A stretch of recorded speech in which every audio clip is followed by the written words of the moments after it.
घड़ी में जैसे ही रात के 11:59 बजे कि राम ने माँ को जल्दी से उनकी छड़ी पकड़ा दी और उधर श्याम ने पिताजी को। माँ और पिताजी को भी पता था कि 16वां दिन लगने वाला है, इसलिए वे पहले से ही तैयार बैठे थे। कहीं देर हो गई तो बहुओं में सिर फुटोवल शुरू हो जाएगी। माँ ने घर का चौखट लांघा तो उधर पिताजी छड़ी लिए घर में प्रवेश के लिए खड़े थे। माँ पिताजी को और पिताजी माँ को आंसू भरी नयनों से निहार रहे थे। पूरे 15 दिन बाद ये मिलन क्षणिक था। थोड़ी बातें कर ले, नहीं तो 15 दिन का इंतजार करना पड़ेगा। न जाने कितनी ही बातें आंखों ही आंखों में हो गई। उजाला भरी रात थी, मानो आज चांद भी उन्हें एक दूसरे को जी भर देखने के लिए अपनी आंखें खोल दी हो। पर चांद भी मनुष्य की निष्ठुरता के आगे लाचार है। पिताजी जल्दी अंदर आ जाओ, बिस्तर लगा है, राम ने कहा। उधर श्याम माँ का हाथ पकड़कर अंदर खींच ले गया।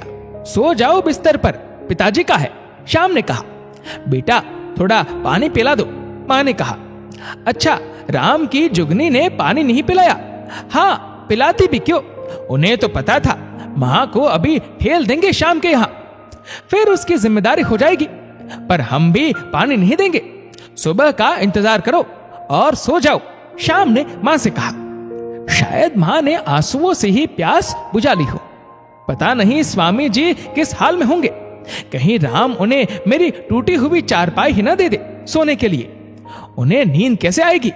जिंदगी भर राम और श्याम की खुशी के लिए अथक परिश्रम करते रहे, अब बुढ़ापा में किसे उनकी परवाह है? मां को नींद कहां आने वाली थी।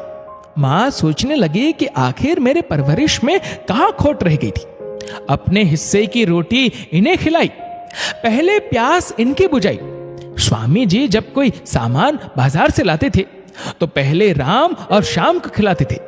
यदि बच गया तो हम और स्वामी जी खाते थे।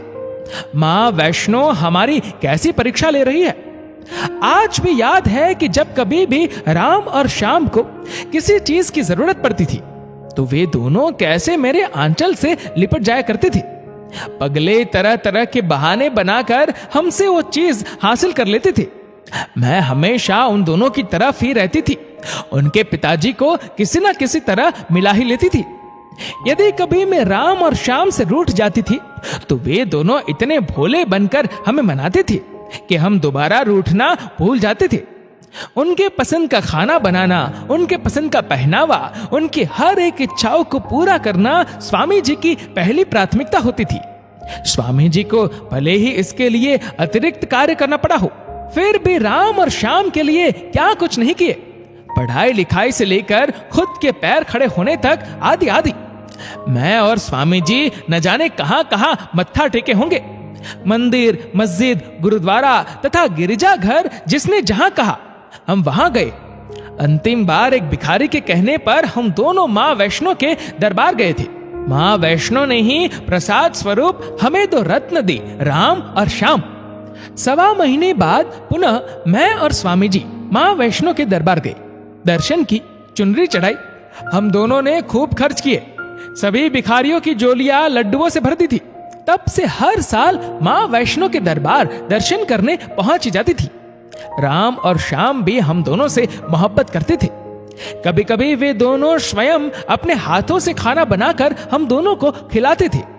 मेरा और स्वामी जी का रोज शाम को पैर दबाना उनका नित्य का काम था। पूरे कॉलोनी में राम और श्याम की बड़ी प्रशंसा होती थी। स्कूल में हमेशा वही दोनों टॉप पर रहते थे। स्कूल से लौटने पर झट से आंचल में छिप जाना, लंच न करने का बहाना, उनकी प्यार भरी बातें सब कहां चली गई। बहुओं के आते ही उनका स्वभाव बदलने लगा। पहले तो लगता था अभी बच्चे हैं, ना समझ है, धीरे धीरे हालात ठीक हो जाएगा। पर दिन ब दिन घर के हालात बिगड़ते गए। सब कुछ वे दोनों अपनी मर्जी के करते गए। न हमसे कोई राय बात, न स्वामी जी से। मैं तो दांत पीस के रह जाती थी, पर स्वामी जी के नाते कुछ बोल नहीं पाती थी।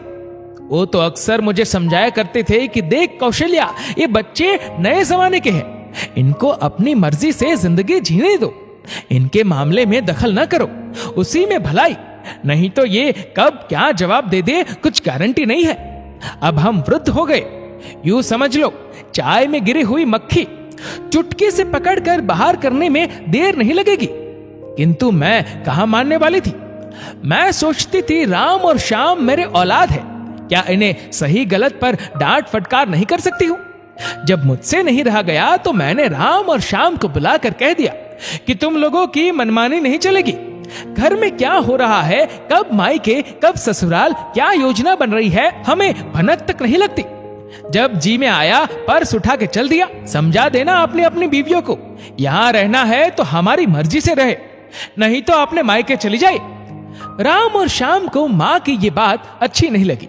वे मां को घुरते हुए अपने कमरे में चले गए। समय के साथ साथ मां और पिताजी से राम और श्याम की दूरियां बढ़ने लगी। ये दूरी कब खाई में तब्दील हो गई पता ही नहीं चला।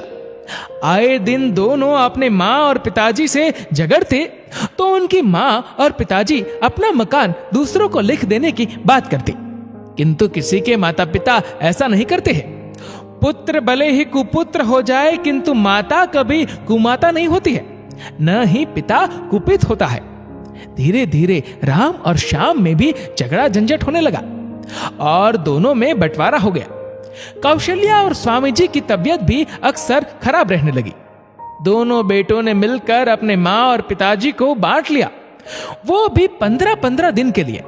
घर के बीचों बीच दीवार खिंच गई। वर्षों के साथ साथ रहने वाले माता पिता को जब एक दूसरे की अधिक आवश्यकता थी तब उनके कुपुत्रों ने उन्हें अलग थलग कर दिया।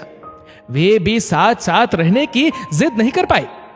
भोर हुई शाम जब नित्य क्रिया से खाली हुआ तब याद आया कि मां ने रात में पानी मांगा था। वह पानी लाया। मां उठो पानी पी लो, श्याम ने कहा। किंतु मां तो चीर निंद्रा में जा चुकी थी। जब ये खबर स्वामी जी को मिला तो उठाकर जोर से बोले, मैं भी आ रहा हूं कौशल्या। तभी तपाक से गिर पड़े, ऐसे गिरे कि दोबारा न उठ पाए। शायद मां वैष्णो ने दोनों को हमेशा के लिए अपने पास बुला लिया हो, साथ साथ रहने के लिए। दोस्तों, इस वीडियो को लेकर आपकी क्या राय है नीचे कमेंट करके जरूर बताएगा। और अगर आपको वीडियो अच्छा लगा हो तो इस वीडियो को लाइक करेगा, शेयर करेगा ज्यादा से ज्यादा लोगों तक। और ऐसे ही और भी इंस्पिरेशनल वीडियोस के लिए हमारे फेसबुक पेज को आज ही फॉलो करें। धन्यवाद।